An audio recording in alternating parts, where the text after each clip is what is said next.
Twin trouble for the Congress party after a big blow in the Lok Sabha elections with the Congress MPs shrinking to merely 44. An internal feud has erupted in two states ruled by the party.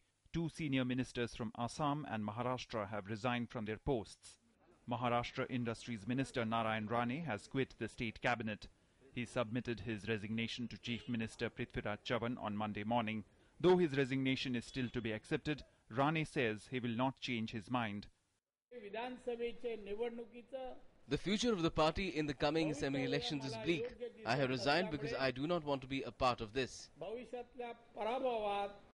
Rane has alleged that the party has failed to live up its promises of making him chief minister for the last 9 years, the time since the Congress-NCP alliance came to power in Maharashtra.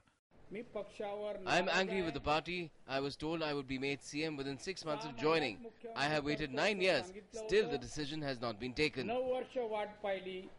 The silver lining so far for the Congress is that Rane hasn't yet decided to quit the party. The issue of change of guard in Maharashtra had come up soon after the party's crushing defeat in the Lok Sabha polls. But the Congress High Command did not heed the demand. Rane has now quit his cabinet post to put added pressure on the central leadership. Now, though the Congress maintains that the issue will get sorted out, rivals predict much worse.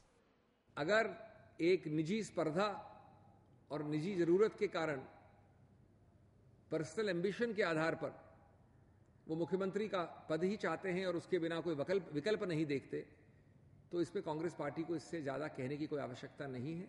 इससे ये लगता है कि आने वाले दिनों में अब कांग्रेस पार्टी का कोई भविष्य नहीं है और कांग्रेस पार्टी मैं समझता हूं कि लोगों के बीच में मृतप्राय हो। And in Assam, the state's education minister Himanta Biswa Sarma led a group of 38 dissident Congress MLAs in a meeting with the governor. While Sarma resigned, the MLAs made it clear they no longer want to be led by Chief Minister Tarun Gogoi. We will allow government to function, government should function, but we will oppose government's anti-people policy only in the floor of the House and with the party leadership. I have already tendered my resignation to His Excellency Governor of Assam. Just like Maharashtra, dissident MLAs have been pressing for a change of leadership in Assam. Now with them throwing down the gauntlet, the Gogoi government is on the brink of collapse. In a 126-member House, the Congress has 77 MLAs, while the halfway mark is 64. So far, the dissident MLAs are saying they will support the government in the House if the party issues a whip. But if they vote against the government, it will collapse. While internal rifts are plaguing the Congress, allies are parting ways.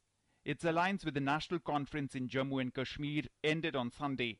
And if the situation keeps going downhill, the Congress could be in political dire straits in the upcoming assembly elections.